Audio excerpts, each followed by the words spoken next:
ലോക്സഭാ തെരഞ്ഞെടുപ്പിലെ സാധ്യതകൾ വീണ്ടും പ്രവചിച്ചിരിക്കുകയാണ് പ്രശാന്ത് കിഷോർ. അദ്ദേഹം പറയുന്നത് ബി.ജെ.പിക്ക് ഇത്തവണ 370 സീറ്റ് ഒറ്റയ്ക്ക് ലഭിക്കാനുള്ള സാധ്യത തീരെയില്ലെന്നാണ്.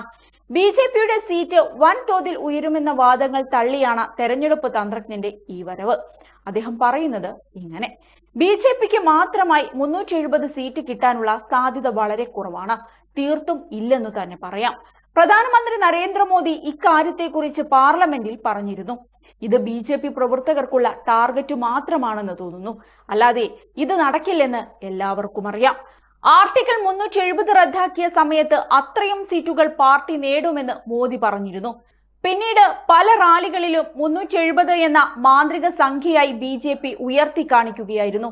ബി.ജെ.പി ഒറ്റയ്ക്ക് 370 സീറ്റുകൾ നേടുമെന്നും എൻ.ഡി.എ 400 സീറ്റുകൾ നേടുമെന്നും മോദി പറഞ്ഞിരുന്നു.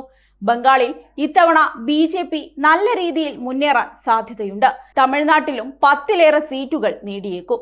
ഇത് ആദ്യമായിട്ടായിരിക്കും തെലങ്കാനയിൽ ബി.ജെ.പി നേട്ടമുണ്ടാക്കാൻ സാധ്യതയെന്നും പ്രശാന്ത് കിഷോർ എടുത്തു പറയുന്നുണ്ട്. സന്ദേശ് കാലി അടക്കമുള്ള കാര്യങ്ങൾ ബംഗാളിൽ തൃണമൂൽ കോൺഗ്രസിന് വലിയ തിരിച്ചടി നൽകുമെന്നും കിഷോർ വ്യക്തമാക്കിയിരിക്കുകയാണ്.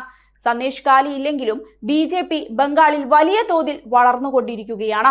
ലോക്സഭാ തെരഞ്ഞെടുപ്പിൽ ബി.ജെ.പി നേടുന്ന ഫലം ഡൽഹിയിലെ പലർക്കും ഒരു സർപ്രൈസ് ആയിരിക്കും.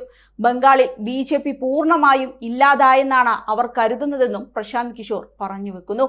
ബി.ജെ.പി ലോക്സഭാ തെരഞ്ഞെടുപ്പ് വിജയിച്ചാൽ ഭരണഘടനാ സ്ഥാപനങ്ങൾ എല്ലാം കൂടുതൽ ദുർബലമാകും. ഇത് ബി.ജെ.പിയുടെ കാര്യത്തിൽ മാത്രം സംഭവിക്കുന്നതല്ല. ഏതെങ്കിലും ഒരു പാർട്ടിയോ ഒരു ഗ്രൂപ്പോ അതിശക്തമായാൽ നമ്മുടെ സമൂഹത്തിന്റെ ജനാധിപത്യ മൂല്യങ്ങൾ ശോഷിക്കും.